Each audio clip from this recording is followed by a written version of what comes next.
పాత జాబితాలో ముందుకు 2023కు ముందు నాటి 22A జాబితాకే పరిమితం అంటూ చెప్తా ఉన్నారు. ప్రస్తుత వివాదం నుంచి బయటపడేందుకు అన్ని అవకాశం పరిశీలించినటువంటి రాష్ట్ర ప్రభుత్వ ఉత్తర్వులు క్రమబద్ధీకరణ జీవోలు పట్టించుకోకుండా కొత్త నిషేధిత జాబితా రెవెన్యూ అధికారుల తీరుతో సర్కార్కు తలనొప్పి సామాన్యులు ఇబ్బంది పెడుతున్నారని విమర్శలు. దీంతో పాత జాబితాని తిరిగి అమలుకి తెస్తే సమస్య తొలగిపోతున్న యోచన.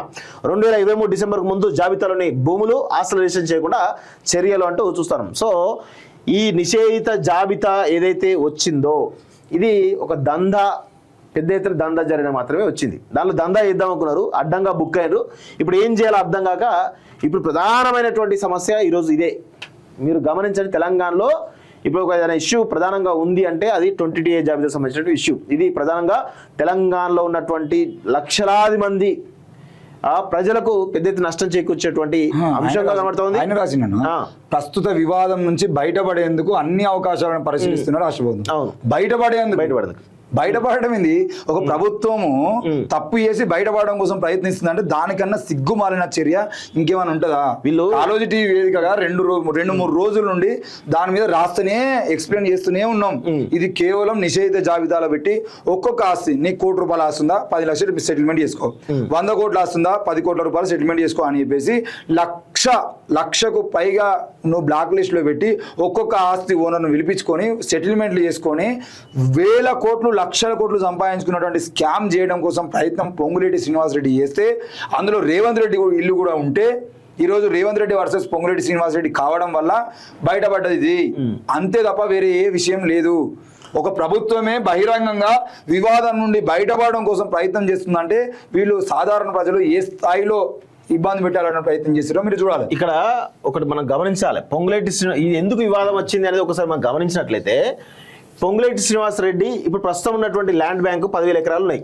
ఎగ్జాంపుల్ చెప్తున్నాను, అంచనా ఇది 10,000 ఎకరాల ల్యాండ్ బ్యాంకు ఆల్రెడీ అనే రెవెన్యూ శాఖ మంత్రి అయినప్పుడు 10,000 ఎకరాల ల్యాండ్ బ్యాంకు సంపాదించినది ఒక టాక్.